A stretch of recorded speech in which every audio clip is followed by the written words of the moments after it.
Welcome to the Deep Dive. Today, we're stepping into some really complex territory. We're looking at a major retrospective interview given by the Israeli Prime Minister. That's right. It covers what he himself called two very difficult, very complex, very turbulent. And this isn't just, a simple recap. This is presented as the definitive account from the very top. It lays out the thinking behind the wartime strategy, the immense political pressures, the key decisions made. Exactly. And for you, the listener, trying to get a handle on this period, this is crucial stuff. It's meant to take us beyond the daily headlines, the constant news cycle, and offer what's claimed to be the strategic long. So that's our mission today.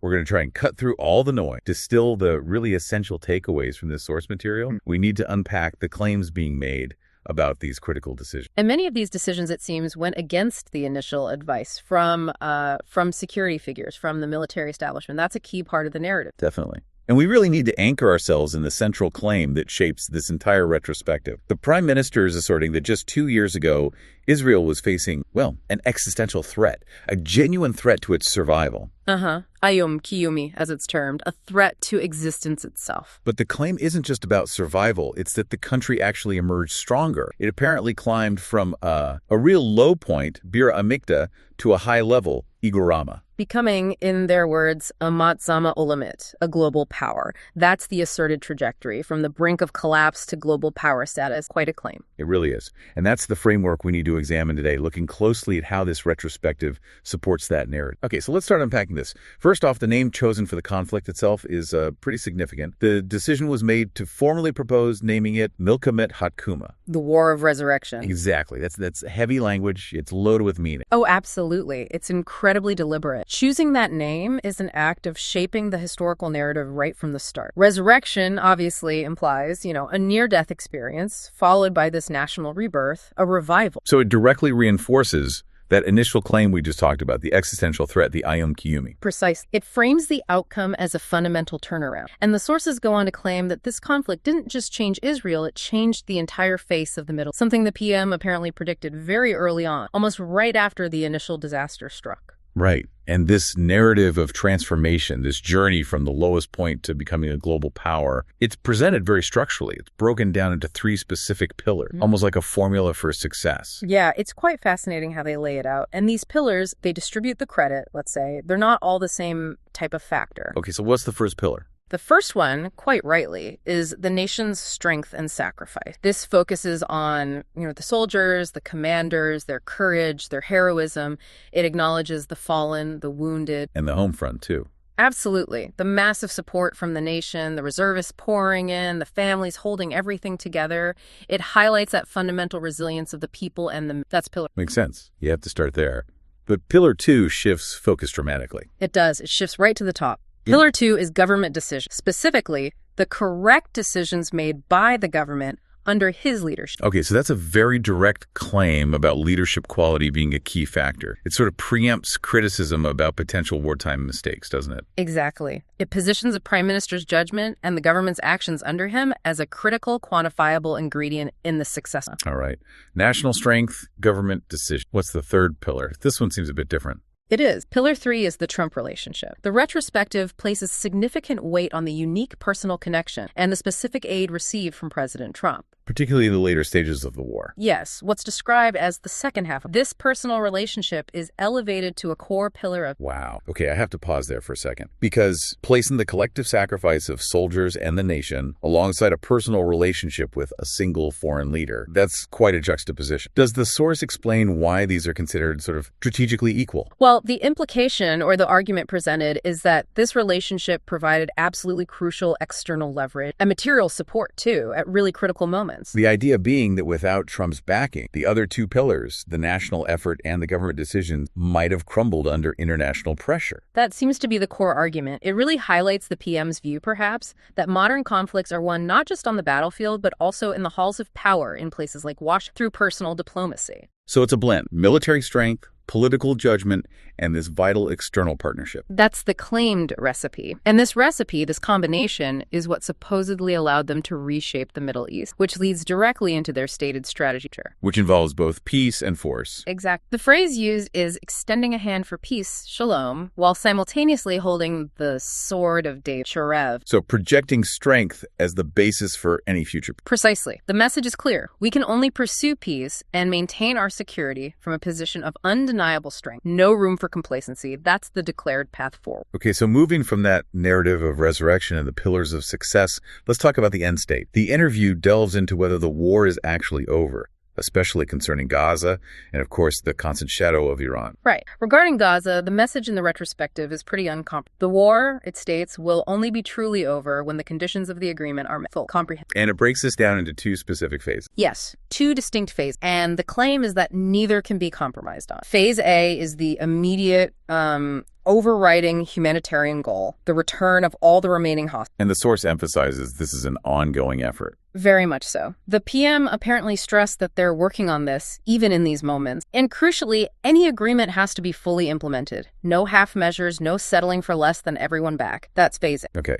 And phase B, this sounds like the longer term, more complex piece. It definitely is. Phase B is the complete demilitarization of Gaza Strip. But that's predicated on something else happening first. Which? The complete disarmament and disbanding of Hamas, getting rid of their military capability, their governmental control. That's presented as a non-negotiable end. And if that can't be achieved politically, then, according to the PM in this retrospective, it will be achieved militarily. The elimination of Hamas's power structure is the ultimate objective for Gaza. Okay, let's pivot now to Iran. This is framed throughout the retrospective as the big one, the major existential threat, the ongoing danger. The claim is that a massive threat from Iran was pushed back successfully. But interestingly, there's this writer that the public don't understand just how severe it was because they don't have all the classes. Right, and this is where the narrative takes a pretty radical turn strategically. It really does. The prime minister claims that after certain key enemy leaders were eliminated, we'll get into this, and after breaking what he dramatically calls the Taba'at Hachanak Hakatlanet, the deadly chokehold. Okay. Iran essentially panicked. They saw their strategy of using proxies starting to fail. And so they raced urgently towards nuclear weaponization, towards Hanashaka. Wow. So the elimination of these figures actually accelerated Iran's nuclear ambitions, according to this account.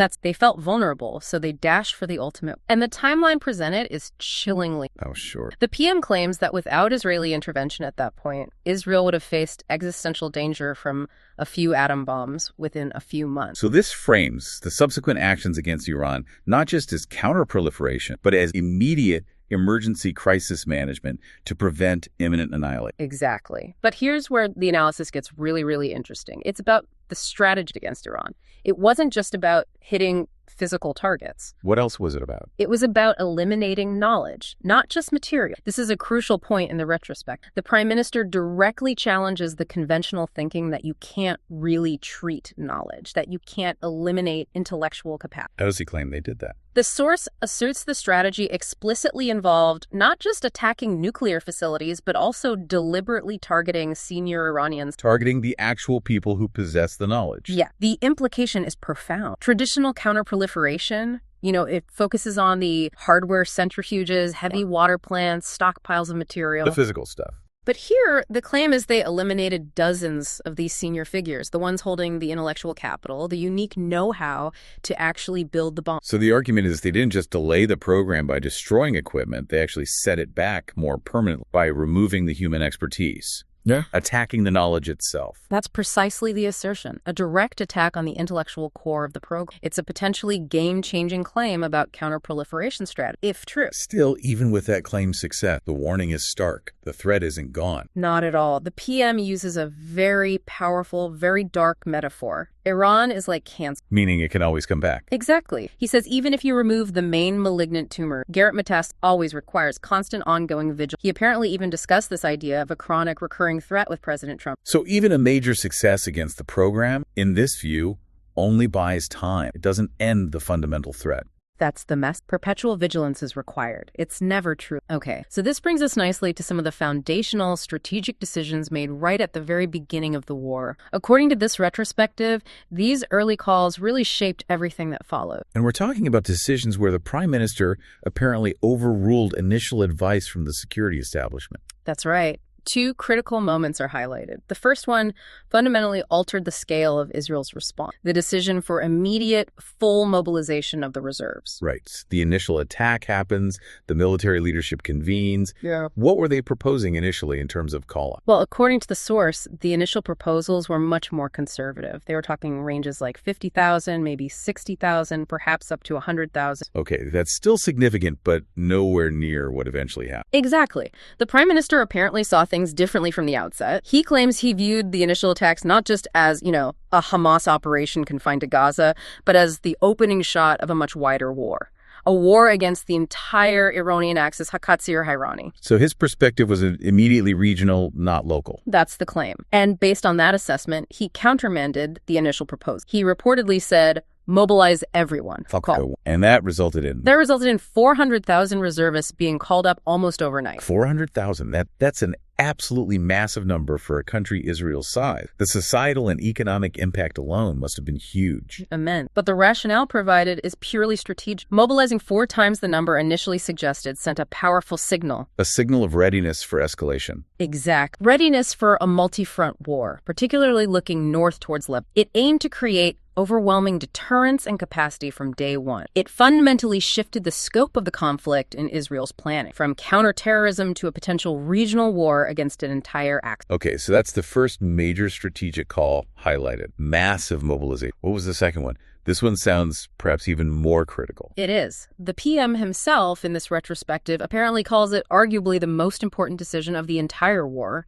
It's referred to as the September 11th veto. September 11th veto. What does that refer to? It refers to a specific moment very early in the conflict where an opportunity apparently arose to launch a major strike against Hezbollah and Iranian Axis forces concentrated in Lebanon. So an opportunity to hit the northern front preemptively. Correct. And according to the source, key security figures, including the Minister of Defense at the time, were pushing hard to take that shot. They wanted to attack the north immediately. But the prime minister vetoed it. He said no. He issued a firm veto. Yes. Why? What was the reasoning for holding back when his own security team wanted to strike, especially after mobilizing 400,000 troops, partly for that northern threat? The rationale as presented was that attacking north at that specific moment would have been a disastrous mistake, taught Mara. A disastrous mistake. Why? Because, he argued, it would have meant entering a 2-front war simultaneously, and critically, doing so when the enemies on both fronts, Hamas in the south, Hezbollah in the north, were at their absolute peak strength and fully geared up for a fight. Okay, I see the logic. Don't fight your strongest enemies on 2 fronts at the same time when they're both fully prepared. Precise. The strategic logic presented was about sequence. Focus all the effort, all the resources on the south first. That's where the unprecedented disaster, the worst since the Holocaust, according to the framing, had occurred. The goal was to legamad et hayom hazeh, to diminish that primary immediate threat. And only then shift focus and resources to the north. Exactly. Yeah. Deal with the most urgent crisis first, degrade the enemy there, and then turn attention north. The retrospective must speculate on what might have happened if they had attacked north immediately. Right. The what-if scenario. It does, and it paints a pretty grim picture. The claim is that attacking Hezbollah right at the start, while also fighting Hamas, would have led to Israel sinking into a bot's kaful. That's kaful. A double quagmire, getting bogged down in 2 simultaneous, protracted, unwinnable conflicts. Which would have presumably prevented later successes. That's the argument. It would have made the deep ground maneuvers in the south impossible, prevented the targeted elimination campaigns we'll discuss later. This single decision to veto the northern strike, the PM contends, was what allowed Israel to eventually manage what he describes as a complex 7-front war, without even counting the intense domestic political. 7 fronts. Wow. Okay, so they avoid the 2-front trap. They focus south. This brings us to the decision about the ground war in Gaza. After the massive mobilization, why was a ground invasion considered essential? Why not just rely on air power? This is another key point in the retrospective. The rationale given really emphasizes a commitment to achieving hatra, decisive defeat. Not just containment, but defeat. And air power alone couldn't achieve that. The PM uses a very specific analogy here. He concedes that airstrikes alone are like el-jizam et hadesh. What you mean? Mowing the lawn. Air power can trim the threat back, it can degrade capabilities, damage infrastructure, weaken the enemy, but, he argues, it can't or uproot. Exactly. It can't uproot the enemy entirely. It can't destroy the command structure at its core, eliminate the tunnel networks completely, or physically dismantle the governing apparatus. For that kind of decisive outcome, ground forces were deemed essential. Okay. And the retrospective acknowledges the difficulty of that ground operation. Yeah. Right? The urban environment in Gaza is notoriously complex. It does very explicitly. The PM describes the terrain as something no army has faced before. It wasn't just dense urban warfare. It was the unique three-dimensional nature of the battle. Three-dimensional, how so? You had extensive terror tunnels reaching depths of 50 meters below ground. Simultaneously, you had terror elements operating from high-rise towers 50 meters above ground. So fighting underground and in skyscrapers at the same time? Essentially, yes. Plus, widespread booby traps, snipers everywhere, and just a massive concentration of enemy forces deeply embedded within the civilian population in an incredibly dense urban. That sounds like an absolute nightmare scenario for any Unprecedented challenge. And the retrospective makes a point of heavily praising the IDF, the Israeli military, for executing this incredibly difficult maneuver exceptionally well under these conditions. So we've sort of laid out the claimed strategic pillars and the key early decision, but a strategy is only as good as its ability to withstand pressure, right? And this retrospective really digs into the immense political heat, both from outside and inside Israel. Yeah, especially during the later stages of the war. Let's talk about that external pressure first, particularly from the U.S. The PM noted a significant shift in American support over time. Right. He acknowledged that initially, in the first few weeks, the Biden administration was strongly supportive. But he claims that support began to erode quite quickly. Why? What was the cause of that erosion, according to this account? He attributes it primarily to mounting international pressure, fueled by global media outlets amplifying what he explicitly calls Hamas lies. This, he claims, turned public opinion sharply against Israel in the U.S. and across Europe. So, a narrative battle lost in the international arena, leading to political pressure on the U.S. government. That's the narrative presented.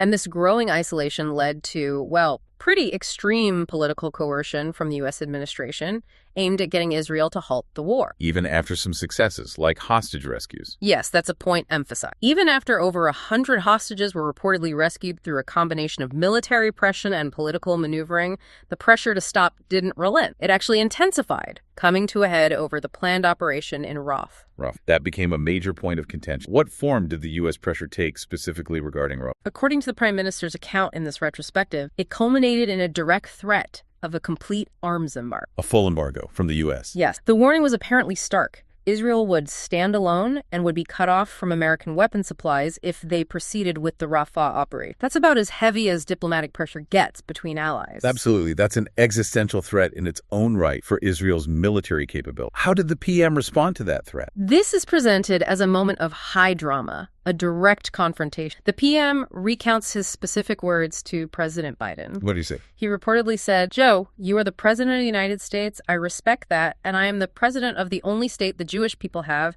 and I ask you to respect my decision. I am going in." Wow, that's incredibly defiant. A direct refusal despite the threat of an embargo. Extremely defiant. And he recounts a similar exchange with Secretary of State Tony Blinken, who apparently delivered the embargo warning very. And the response to Blinken?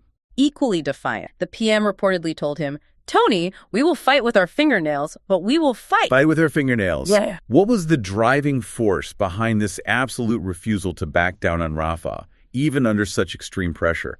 What was the non-negotiable strategic need? The critical objective, as laid out in the retrospective, was seizing the Philadelphia, the Philadelphia axis or corridor. That's the border area between Gaza and Egypt. Exact. Controlling that corridor was seen as absolutely essential. The argument was that it was the main artery for Hamas's weapons smuggling and reinforcement. So without controlling Philadelphia. Without controlling that corridor and destroying the remaining Hamas forces concentrated in Rafah, the entire war aim of demilitarizing Gaza's Phase B, as we discussed, would be impossible. It was framed as strategically indispensable for achieving the... Okay, so that explains the defiance against external pressure. But the retrospective also talks about immense internal pressure, right? How did the leadership cope with that simultaneously? Yes, this is a crucial part of the narrative of resilience. The Prime Minister paints a picture of absolute chaos on the domestic front. He talks about facing constant opposition, huge protests, receiving curses and threats daily. He uses the term Sinat Chinam, baseless hatred, to describe the atmosphere.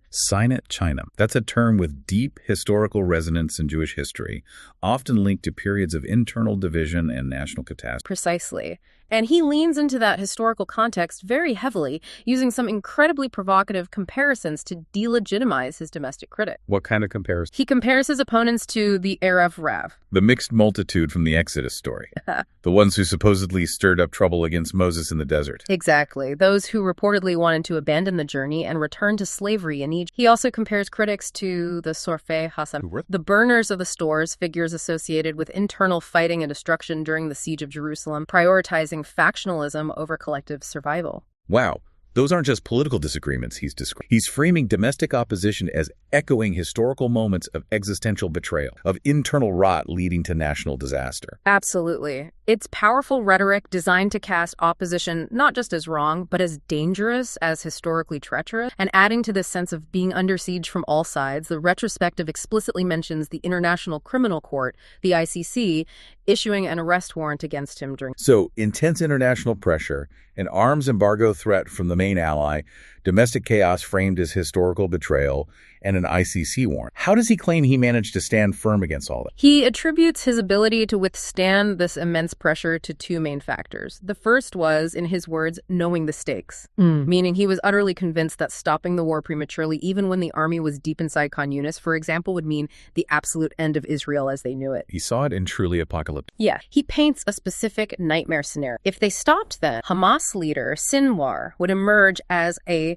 modern Saladin, a hero inspiring the entire extreme Muslim world. Hezbollah would remain untouched in the north, sitting on 150,000 rockets aimed at Israel. And crucially, Iran would be free to complete its nuclear weapons program unhindered. So the conviction was that continuing the fight, despite the pressure, was the only way to avert national annihilation. That was the powerful intellectual and, you could say, moral anchor he claims he relied on. That belief that failure to see it through meant catastrophe. Okay, that's the first factor. Understanding what was the second? The second factor was his stated conviction that he wasn't actually alone. He believed the majority of the nation, and crucially, the soldiers fighting the war, were fundamentally with him. How did he gauge that support amidst all the protests and criticism? He talks about direct feedback. He provides anecdotes from visiting troops and commanders in the field. He claims they repeatedly told him things like, Prime Minister Bibi, don't give up, keep fighting. So he felt he had a mandate from the people actually fighting the war. Yes. He presents this direct affirmation from the soldiers and the wider public, as he perceived it, as a vital emotional and moral shield. It allowed him, in this narrative,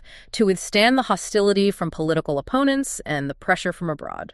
And he contrasts this with historical precedent. He does. He brings up Operation Entebbe in 1976, the famous hostage rescue. He recalls how the opposition leader at the time came to the prime minister then and said, Kol hakavod, well done, basically, good job. Implying he received no such courtesy or national unity during this conflict. Exactly. He claims it was the opposite, that the opposition spent a year and a half actively demanding the war be stopped, undermining the national effort. He frames it as a privilege of national unity granted to past leaders, but denied him. Okay, let's shift focus now to the northern front. We talked about the decision not to attack early on, but eventually action was taken against Hezbollah in Lebanon. The retrospective details some specific, quite dramatic operations. It does. It starts with a highly unconventional attack, the one involving the pagers or beepers. Right, the mass disabling of Hezbollah communication devices. What was the strategic thinking behind that, according to this account?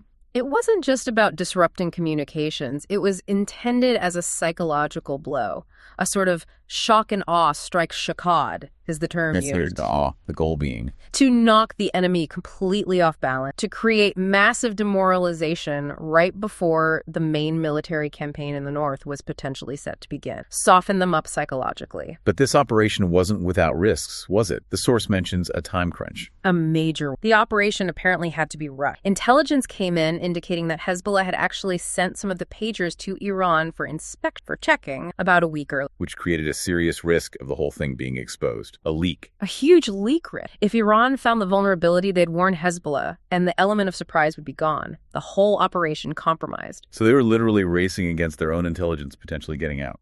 Exactly. And the source states they only had about 50% assurance that the enemy hadn't already figured it out. 50-50 odds. But the decision was made to go ahead anyway, immediately. Yeah. The PM reportedly decided the risk of waiting, the risk of the leak becoming reality, was greater than the risk of launching with only partial certainty. He greenlit the immediate. And the result? according to the retrospective. An enormous blow delivered to Hezbollah's command and control and significant demoralization. A high-risk, high-reward operation that, in this telling... Okay, so that was the initial psychological strike. What came next? After the pager attack, the strategy shifted to targeting Hezbollah's physical military infrastructure, specifically its vast missile stockpiles. The ones notoriously hidden in civilian areas. Precisely. Nasrallah had spent years embedding these massive caches of missiles within Lebanese civilian homes and neighborhoods. The retrospective details a very specific operation to deal with this. How did they approach that? It sounds incredibly complex, targeting weapons hidden among civilians. The military was apparently given a tight deadline. Present a plan within 48 hours. The plan had to cover two things. First, how to evacuate the civilians from the targeted area. And second,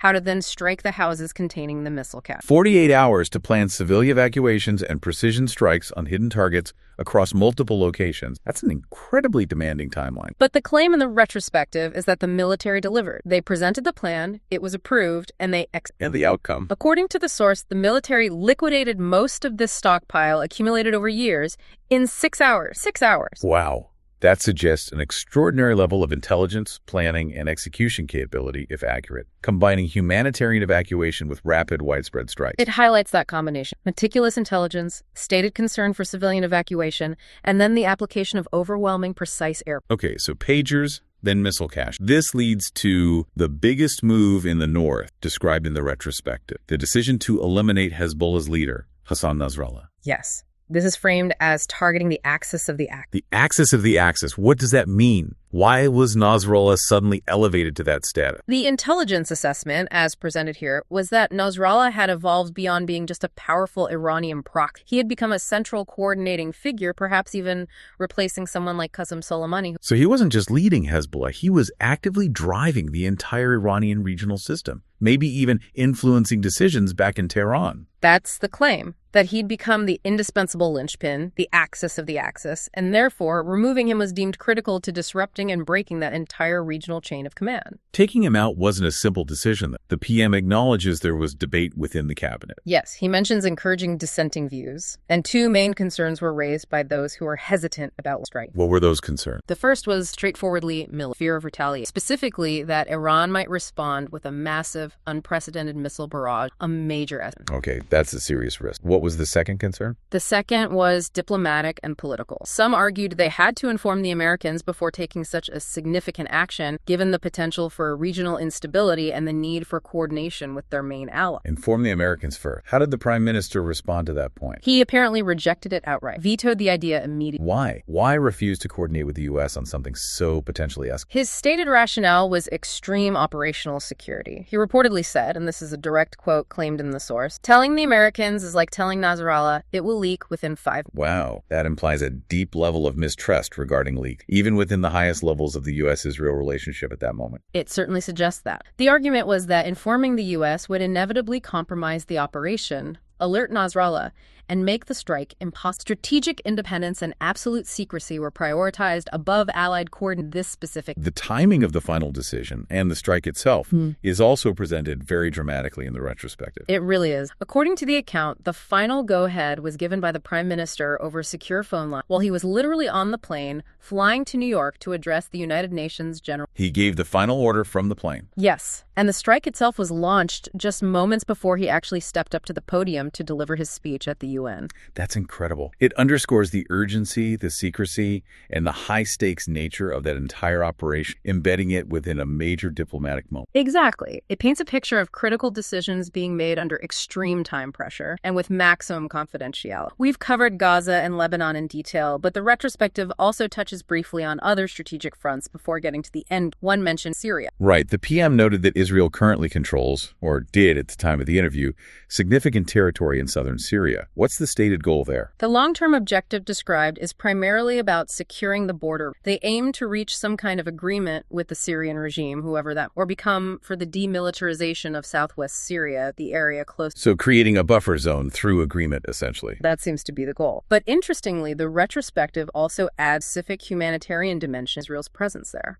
The Prime Minister explicitly mentioned the Druze population in that area of Syria. He stated, "I could not allow our Druze brothers slaughtered there." So framing the Israeli control, at least partially, as a protective measure for the Druze minority in southern Syria. Yes, that's definitely part of the justification presented for maintaining influence or control in that. Okay. Now, let's circle back one last time to the Gaza campaign, specifically the controversial decision to enter Gaza City itself. There were reports the military leadership might have been hesitant. How does a retrospective address that? It directly refutes that idea. The PM insists the chief of staff was fully supportive of entering Gaza City, claiming the IDF was, in fact, already operating inside parts of it when the main push was ordered. So unity on that decision. What was the strategic rationale given for pushing deep into Gaza City, seen as Hamas's main urban stronghold?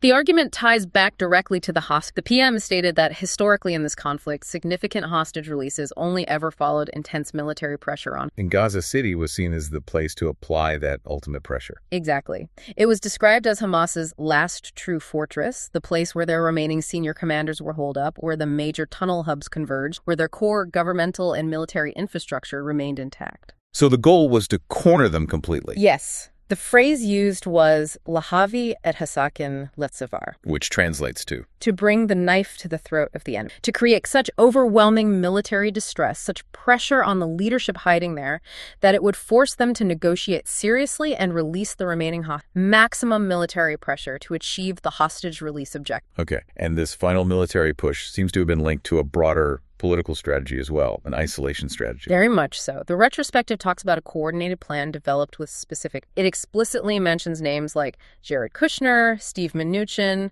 presumably from the previous U.S. administration context or ongoing relation, Ron Dermer, a close advisor, the PM himself, and President Trump. A high-level team focused on isolating Hamas. How? The stated goal was the complete and final isolation of Hamas from the Arab and cut off their political support, their funding, their legitimacy. And were there specific actions taken as part of this isolation strategy? One specific action is putting pressure on Qatar, including referencing what the source calls the Doha strike. A strike in Doha. That sounds significant. What was the justification given? It was framed as necessary to increase the pressure on Hamas's external leadership base as part of this broader. The PM used some very strong language, asserting that some individuals in Qatar do not deserve to be on. That's incredibly harsh language. Yeah. It reflects a belief that extreme measures were needed to break Hamas's external support structure. It certainly conveys the intensity of the effort to isolate. And this connects back to the relation. The PM makes a point of pushing back against any idea that Trump forced the final deal or agreement. How does he describe that interaction? He emphasizes unprecedented court. He claims they worked on the wording of the final there, and that he, the PM, actually secured specific changes favorable during his visit to New York, presumably saw Trump. So portraying it as a partnership, not dictation from the U.S. side, at least concerning Trump. Yes, that's the clear message. Unprecedented coordination between the two leaders on the final. As the retrospective wraps up, it looks towards the prime minister's own political future. What does he say? He's quite unambiguous. He affirms his intention to remain in office for many years to come, and he predicts he will run in the next election and win it. His words were, yes, yes, and I believe it. So confident about his political longevity, despite everything described. Very much so. And the final note is actually quite personal. He attributes a great deal of his own ability to endure the immense pressures, the external threats, the internal hostility to his wife, Sarah. How does he describe her role? He calls her a Levi, a lion. He credits her with having unimaginable inner strength, enabling her, and by extension him and the family, to withstand the constant attacks and threats they face throughout this period. It's a very personal acknowledgement of her role in his resilience. #outro. So we've really journeyed through a dense and challenging retrospective. We've covered the prime minister's narrative, starting with that claim of facing down an existential threat. And we looked at those razor's edge decisions as presented, like the veto on attacking the North early on, avoiding that double quagmire. And the defiance against the U.S. threat of an arms embargo over Rafah, plus those high-stakes, almost audacious strikes targeting not just infrastructure, but the claimed knowledge of nuclear weapons in Iran, and eliminating Nasrallah, the so-called axis of the Axis, in Lebanon. Yeah, a lot of ground covered. And I think the essential nugget here for you, the listener, is how this conflict is framed. It's not just about traditional... Right. It's also about achieving the political isolation of the enemy, disrupting their core intellectual capability, their command structures. And doing all this while trying to balance that dual strategy discussed at the start, extending the hand for peace, shalom, while always holding the sword of danger. The complexity described is just staggering. Managing, as he claims, 7 active military fronts, plus that incredibly intense internal political chaos, all while facing explicit threats of isolation, even an arms embargo, from your most crucial ally. It really paints a picture of leadership under almost unimaginable pressure. And the retrospective uses this internal resilience, this ability to withstand the pressure, to justify taking huge diplomatic risks and pursuing quite radical military strategies. Which brings us back to that foundational claim we started with, that this entire period, these 2 turbulent years, elevated Israel from a national low point to the status of a ma'azama olamit, a global power. Exactly. And given everything we've just unpacked, the deep internal political divisions described, the unprecedented external pressures from allies and international bodies like the very real threat of being cut off militarily, it leaves us with a pretty profound final question, doesn't it? Which, can a nation truly operate as or achieve the status of a global power while simultaneously experiencing such extreme domestic fragmentation and facing that level of global isolation and pressure? Is that combination even sustainable? What does that apparent paradox tell us about what power actually means in today's world? That's definitely something to think about. A state claiming global power status while seemingly under siege from within and without. What does that really mean? Something for you to mull over as you digest the details of Dive.